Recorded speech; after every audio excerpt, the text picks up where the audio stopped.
Welcome to Choice Classic Radio. Like us on Facebook, subscribe to us on YouTube, and help keep this show alive by donating at choiceclassicradio.com. For more of your favorite old-time radio shows, join us on our companion podcast, Choice Classic Radio, Mystery, Suspense, Dramas, and Horrors, where we bring to you the most mysterious tales that the golden age of radio had to offer. And now, with 728 episodes made, broadcasting on CBS Radio Network from 1949 to 1962, we bring to you yours truly, Johnny Dollar. From Hollywood, it's time now for Edmund O'Brien as Johnny Dollar. Mickey McQueen, Johnny. How are you? Mickey? I tried to phone you a couple of times, but I never reached you. Well, I'm out a lot these days. Well, I heard about your promotion to sergeant, Mickey. Nice going. That isn't good. They're taking my beat away from me and putting me behind the desk.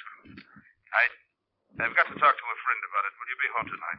You really sound worried, Mickey. What is it? Nothing yet, Johnny, but there'll be murder before it's finished. My mind's made up. I want to talk to you about it. Sure, Mickey. I'll be here any time you want to come up.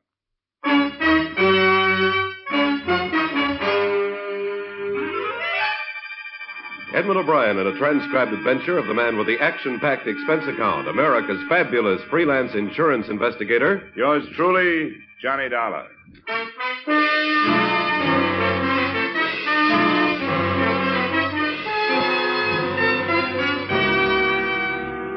Expense account submitted by Special Investigator Johnny Dollar, to whom it may concern, Hartford Police Headquarters, Hartford, Connecticut. I don't expect you to honor this statement, but since the reports to my regular employers go in on these forms, the following is an accounting of my expenditures during my personal investigation of the Mickey McQueen matter. You may wonder how I got mixed up in it. Well, it's been my privilege to have worked a number of cases with Mickey McQueen here in Hartford, and through the years, a friendship developed between us. So when he phoned Tuesday night to say he wanted to talk to me, I was glad to ask him up. But when it got to be 1:30 in the morning and he still hadn't arrived, I wasn't so glad. He arrived at 2.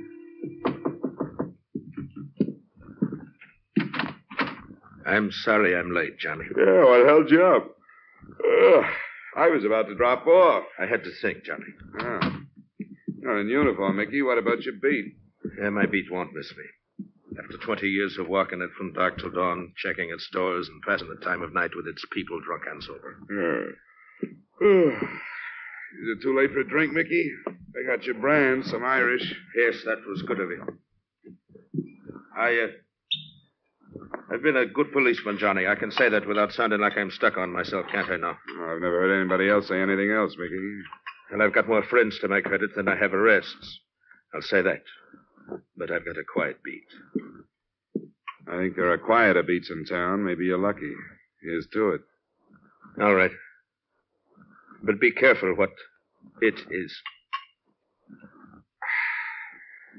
There's murder being done and planned right this minute, Johnny, and them that could stop it don't have the heart, right or wrong. What are you talking about? I know what I'm talking about. Are you feeling all right? Feeling all right? I'm as healthy as I was yesterday, ain't I now? I didn't see you yesterday. Yet they're taking my job, putting me behind the desk. A degrading end for a man that's been active for 20 years. After 20 years on your feet, you should take a rest. You've earned one. The very words of the commission, Johnny. But, Johnny, Yeah, Mickey? Never mind. The devil take them all. I've used up enough of your time. Now, wait a minute. You came over to talk about something more than your new job. What's this stuff about murder being planned and being done? I shouldn't have said it. I wish you'd forget it. What's the matter with you? You know me well enough to tell me. You know me well enough to know I'll keep any confidence you want me to keep. You're a good friend, Johnny. Maybe that's why I've changed my mind about telling you. Then why did you come over? Because I thought I was going to talk to you, but I'm not now. All right, it's your business. But you're acting like a kid. Now, if you don't have anything to say to me, it's after 2. I have a job in the morning. All right, Johnny. I'm sorry I bothered you. I'll say good night.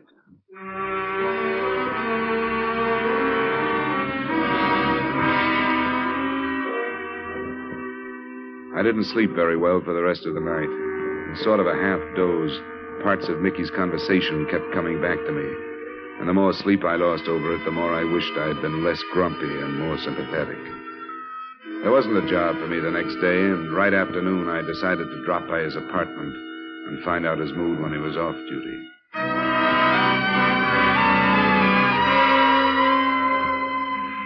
Mickey's apartment occupied the ground floor of a narrow gray row house not far from mine. I could hear a woman crying somewhere inside. I smelled domestic trouble, but I pushed the buzzer anyway.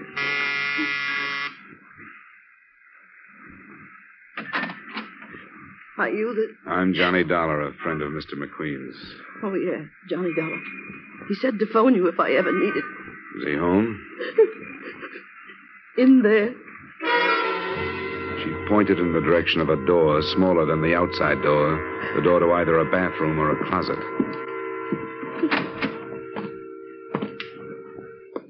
It was a closet. The clothes were bunched at one end of the rod, and from the other, still in uniform, his own polished leather belt drawn tightly around his neck, hung Mickey McQueen. I walked back into the lace-curtained living room. The woman who had let me in was in her middle 30s. She wore too much makeup, and her white blonde hair was anything but natural. She had stopped crying, and she acted as if she were waiting for me to start something. Well, what about it? Do you explain yourself, or do I get 3 guesses? Never mind that look. I only live here. Oh? I didn't know Mickey had a wife. Oh, maybe he was ashamed of me. My name is Thelma. Sorry, Thelma. You're an old friend of Mickey's? Yeah, but he never told me about you. Had you seen him lately? Yeah, last night. First he phoned me, then he came by to talk to me. What did he say? I'm not sure. He was pretty handy with double talk. Maybe I was supposed to understand it, but I didn't. What was it about? About his job, change he was making, and something about murders being planned and done, and nobody doing anything to stop them. Then he didn't tell you? What? That I was leaving him. He's never mentioned you. Why were you leaving him? Oh, because it was all wrong. I never should have married him in the first place. Why did you? Because he was the kindest, most wonderful man that ever lived. Does that answer your question? Not quite. Is there more? Did you know his first wife? Yeah. Well, then I guess you know he took her death pretty hard. He'd been married 10 years. I met him after she died. He was lonely, and so was I. Well, he was pretty wonderful to me. I thought I could help him. It wasn't because of him I was leaving. It was me. But I never thought he'd do this. I don't think he did. What do you mean? I think he was murdered. Why? When did you find him? Oh, I came home about a half hour before you got here. Have you phoned the police? Not yet. I didn't know what to do. Where'd you been? I told you I was leaving him. I've been living in a hotel. Does it matter? Well, why'd you come back? Oh, just to get some things I'd left. Why are you asking me these things? When there's murder, there's bound to be a lot of questions. I don't think it was. Everybody loved him. He didn't have an enemy in the world. Why would anybody want to kill a man like Mickey McQueen? For the rest of the day, I tried to talk myself into leaving the matter in the hands of the police where it belonged, but I couldn't do it. That night, I started making the rounds of Mickey's beat. I talked to a corner magazine vendor who had sold him a mystery, a woman in a cigar store who had talked with him, and a cabbie who had borrowed $5 from him. None of them gave me anything helpful. My next stop was the Cedric Hotel, where I looked up the house detective, Ned Martin. Oh, poor old Mickey. I'll miss him. So will I. Did you see him last night? Yeah, he dropped in. He always did, once or twice a night, just to shoot the breeze, you know. Why'd he do it? Did he leave a note or anything? I think he was murdered. What makes you say that? Came over to see me about 2:30 this morning. There was something on his mind. He wanted to talk about it, but he wouldn't. That figures. What do you mean? I noticed something about him last night. He was real low. I asked him what was the matter. He said it was because it was his last night on his beat. He was supposed to check into his new job today. But that didn't sound right to me. Did you know he had a wife? Yeah, I heard about it. Then I hounded him till he showed me a picture of her. Bleached blonde? Yeah, she looks it. I didn't want to embarrass him by asking, but I wondered about her. What makes you think it was murder, Dollar? Now, do you think Mickey was the type to kill himself? Well, no, but how can you tell? I guess you can't. All you can do is try to find out. Well, if you don't have anything more, I'll be on my way. Wait a minute. Huh? I guess it was a dirty trick, and I wish I hadn't done it, but I snooped that marriage. I found out who she was. Her name was Thelma Weaver. She did a couple of years at Joliet. Where'd you get that? Things like that don't stay hidden. I'd drop it if I were you. I really would. What are you holding out on me? It's for your own good, Johnny. I'll shake it out of you if I have to. Okay, hero. You know Fred Koo, the Calcutta Club over in Bartlett? I know of him. He's a police informer, isn't he? They're part-time. Uh-huh. If you won't take my advice and forget it, go talk to him. And don't tell him who sent you.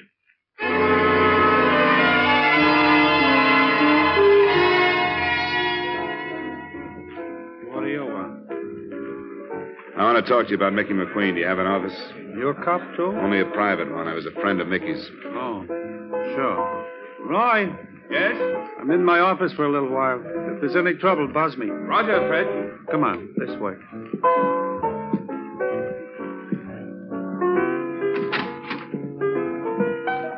Got quite a crowd tonight, Fred. Sure, sometimes I get a lot of out-of-town trade. Did you see Mickey last night? No, I didn't. I get along fine with Mickey. He won't take any payoff, but he don't push me around. How is he? Do you know his wife? His wife. I didn't even know he was married. Her name was Thelma Weaver before Mickey married her. She did some time in Joliet. Why do you bother me with this? I got work to do. You knew Mickey was dead. No, I didn't know that. I don't see how it would be enough, but it struck me that if somebody knew he was married to an ex-con, they might try to use the information. I suppose you're right. Yeah? Roy, Fred, I think you'd better come out. Important? Yes, I think so. Be right out.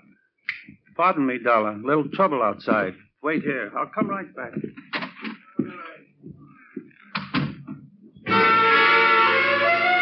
I waited, and while I did, I took a quick look around the office for another way out in case I might need it. There wasn't any unless the steel door in one of the walls was it. But before I could try it, the other door opened. I wasn't expecting Fred Koo to return so quickly, and neither was I expecting who did come in. I didn't expect to find you here, Mr. Dollar. Likewise, Mrs. McQueen. I was looking for Mr. Koo. What for? Well, I thought I might help if I could.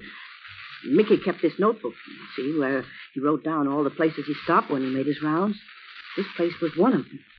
I thought if I could talk to this Mr. Koo. Did you know Fred Koo? I know. Do you know anybody named Weaver, Thelma Weaver? All right, mister. That's enough. Reach. Don't be crazy. What good would that do? Stay where you are. Don't try anything. I really mean it. She looked like she really meant it. It was a small revolver, Colt 25. I didn't know whether she had come in meaning to use it on Fred Koo or me, but it didn't make much difference at the moment.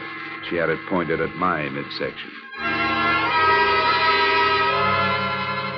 I couldn't figure her. She held her little revolver as if she was used to the feel of it. But there had been something actressy about the way she said reach.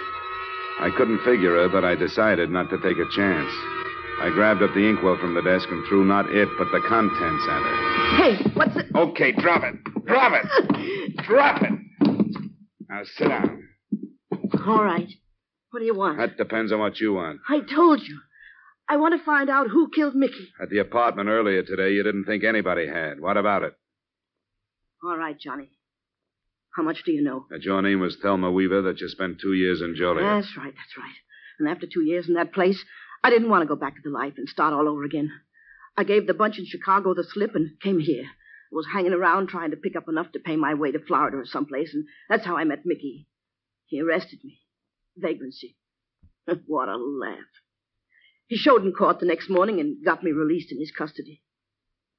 Oh, he treated me like a daughter. He loaned me some money, offered to get me a job, and I really felt for the first time like I could start life all over again. Oh, I know it sounds corny, but... But good. You make it sound real good. You don't believe me, do you? Sure. I believe you as far as you've gone. I even believe the part about starting a new life. You saw that Mickey had a heart as big as the city, and you didn't lose any time moving into it. That was smart. It It was about the safest hiding place you could have found. For you, but not for Mickey. How did I know about Fred Koo? Somebody spotted me and told him. And he didn't waste any time getting in touch with Chicago. Those men out there, they all from Chicago? Well, most of them. Did you spot the tall one? He talks with an English accent. Yeah, I remember him. Roy? That's him. He came first. He checked the possibilities on Mickey's beat, and then he found out about Mickey being moved over to a new job. Where was he being moved? Some desk job. Where? At the police arsenal. The arsenal. How did Roy find that out? I told him. I had to. He made me tell him. What are Roy's plans, do you know? Yeah, the Marquardt building. The one that has all the wholesale jewelers. No, that's no good. Mickey was supposed to help them with a job of that size, or they'd reveal that he was married to an ex-con. That's not enough. They must have more than that on you or him. Oh, I might as well tell you. Can't hurt me now any more than I've been hurt. His name is Roy Weaver. I'm married to him. He threatened to bring bigamy charges unless Mickey helped him. That would do it. With your record, bigamy would be a long stretch. Yeah, 5 years. Mickey would do almost anything rather than cause me that. Who killed him? Roy did. I wasn't there. I swear I wasn't. But they met him after he got through work at 5:30 this morning. Why did they kill him? Mickey was all ready for his new job, and he had the keys to the arsenal. Here's your gun. If you're on the level, you may need it, and the caliber's too small to do me any good. What are you going to do? I'm going to the police. Why not use the phone? It'll be tapped, and it would take too long to explain it. That bunch would be in here before I got started. I wouldn't try it if I were you. Where are you going, Dollar? I'm going home. I was waiting for Fred Koo, but I guess he decided not to bother. Fred had to leave. Did Mrs. Weaver entertain you with her sordid story? Yeah, it was very pleasant. She's a charming girl. You were going home to think about it. Well, if you don't mind, get out of my way. Carl, Benson. I'm afraid I do mind. I couldn't chance having Fred interrupted at the arsenal. Get out of my way! Hey, where you gone? Come on. That's enough. Ah, that's fine, Carl. Now, shall we go back to the office and wait? Bring him along, Carl. It's a pity you became involved in this, Dollar. I'd hoped there wouldn't have to be any more violence. You did stop him. Yes. Thanks for the buzz, darling. Oh, it was a pleasure. Look what the skunk did to my dress. Did Fred get started all right? He's well on his way. Should be back within the hour. Hey, Mr. Weaver, what do we do with this guy? Oh, keep him out of the way. Put him in there. And see that he stays quiet. Sure. Hey, you. Turn around.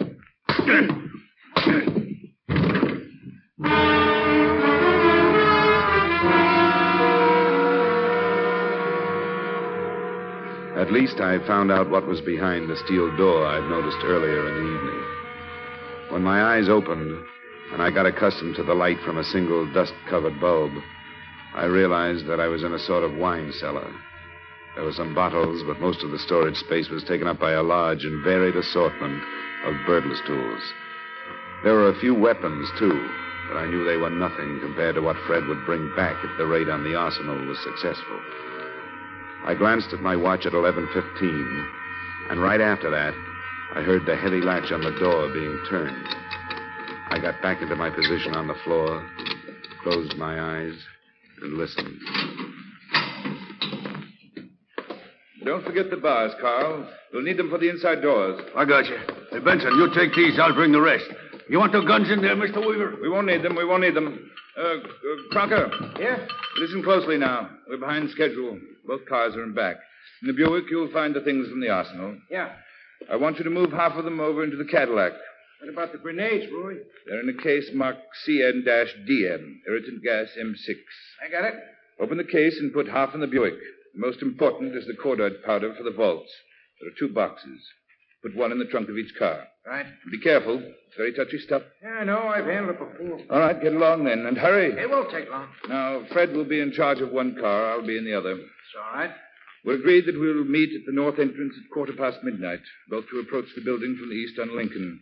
You will have dropped 2 men to guard the south entrance. 2 of my men will subdue the guard at the north. It'll be better they'll spin the alarm in a big hurry. You can trust me. They'll use Thompson's. Thelma, Yes, Roy? Where are you going? Well, don't be so snoopy. I'm going to powder my nose. You're coming with us. Sure, Roy, if you want me to. I don't need you, but I don't think I should feel safe without you with me. Don't be long. I'll be right back. Think everything is ready for men here, Mr. Weaver. Good. Go to the cars then, Carl. What about the Seamus there? Oh, lock him up again. We'll decide what to do when we come back. I guess he can't cause no harm in there.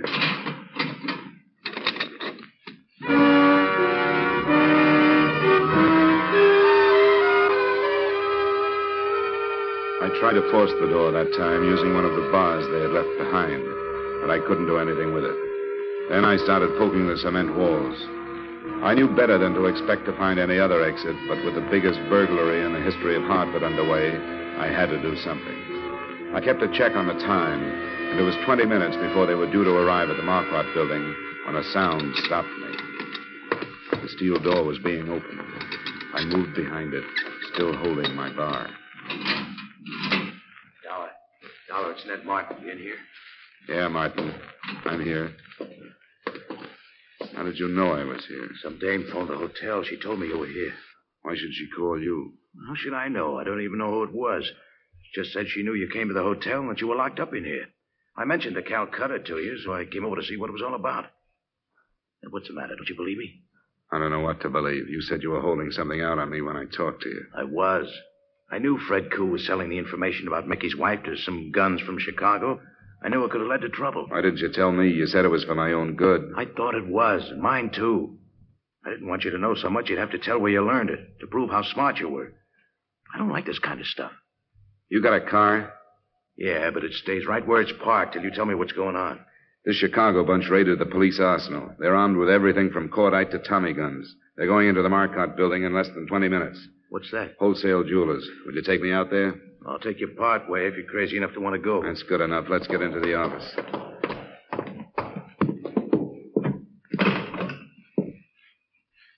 It's dead. Who'd you want, police? Yeah. We could stop on the way. It'll take us 15 minutes to get to the Marquardt building. If we run into a patrol car on the way, we'll stop it. If we don't, you can drop me and then phone in. Where's your car?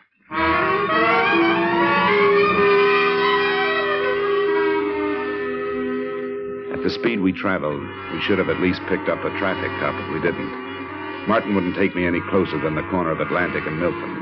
We reached there at 12 minutes after 12. That gave me 2 minutes to get to the Marquardt building. I didn't make it before they arrived, but it didn't make any difference. Both cars had pulled up and were unloading men. From a doorway about 50 yards down, I spotted Fred Koo and Roy Weaver. Then I saw Thelma. She got out of the Buick and started toward me. Thelma, where are you going? Weaver shouted at her, but she didn't answer. Instead, she stopped, and I saw the little gun glitter in her hand as she turned back to them. Then I saw what she was aiming at. The trunk of the Buick, where the cordite powder was. Thelma! Thelma! Stop it! The car went up in a blast of powder and gasoline, and she moved back toward the other one.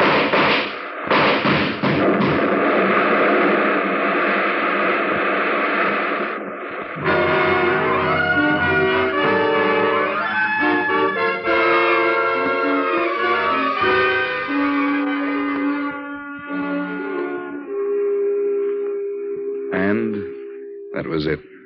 Thelma Weaver McQueen, as the department knows, was DOA at Emergency Hospital. None of the mob got out alive except Roy Weaver, who lived long enough to sign a confession to Mickey McQueen's murder. I want you to know that I may have lost a good friend, but you have lost a better policeman. I hope to see those early news accounts that called him a suicide corrected.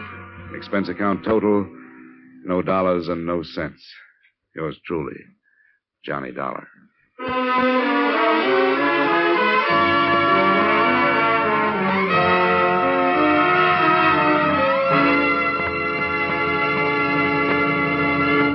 Yours truly, Johnny Dollar, stars Edmund O'Brien in the title role and is written by Gil Doud with music by Wilbur Hatch. Edmund O'Brien's latest picture is the Paramount Pictures production, The Redhead and the Cowboy. Featured in tonight's cast were Bill Conrad, Martha Wentworth, Herb Butterfield, Jack Moyles, and Ray Hartman. Yours truly, Johnny Dollar, was transcribed in Hollywood by Jaime Del Valle. This is Dick Cutting inviting you to join us next week at this time when Edmund O'Brien returns as Yours truly, Johnny Dollar.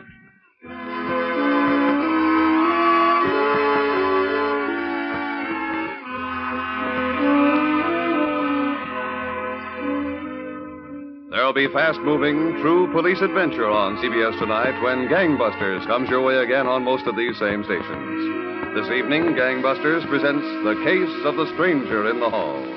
Stay tuned now for 5 minutes of the latest news.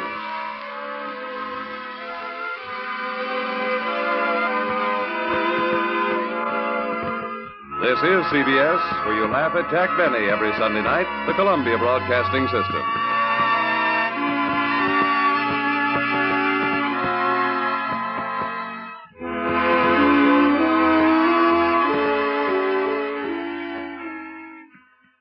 That concludes today's episode. We'd like to thank you and remind you to donate at choiceclassicradio.com. Remember, your donations make episodes like this possible.